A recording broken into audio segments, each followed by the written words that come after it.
स्थगिती दिलेल्या रायगड आणि नाशिकच्या पालकमंत्रीपदावर 2 दिवसात निर्णय होण्याची शक्यता, तर माहितीच्या प्रमुख नेत्यांच्या बैठकीत यावर तोडगा काढला जाणार, सूत्रांची माहिती। रायगडच्या पालकमंत्रीपदावरून राष्ट्रवादी आणि शिवसेनेत घमासान। शिंदेंनी भरत गोगावलेंसह रायगडमधील आमदारांनी तंबी द्यावी, अन्यथा पालघरमध्ये संबंधित आमदारांना फिरकू देणार नाहीत, अजित पवार गटाचे उपजिल्हाध्यक्ष विशाल मोहोळ यांचा इशारा। मंत्री गणेश नाईक दर 3 महिन्याला ठाण्यामध्ये जनता दरबार घेणार, तर नवी मुंबईमध्ये प्रत्येक महिन्याला आणि पालघरमध्ये 2 महिन्यांनी जनता दरबार घेणार, गणेश नाईकांची माहिती।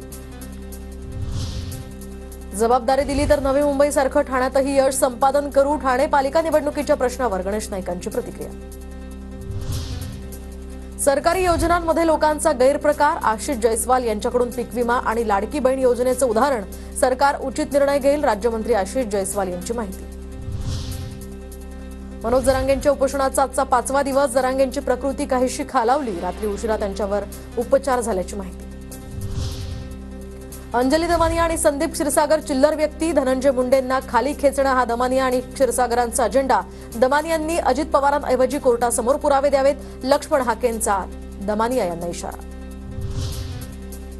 माढ्यामध्ये 2-4 आका आहेत, मात्र माढ्याची परळी अजिबात होऊ देणार नाही, आकाचे आका शोधावे लागणार, अभिजित पाटलांची यावर प्रतिक्रिया।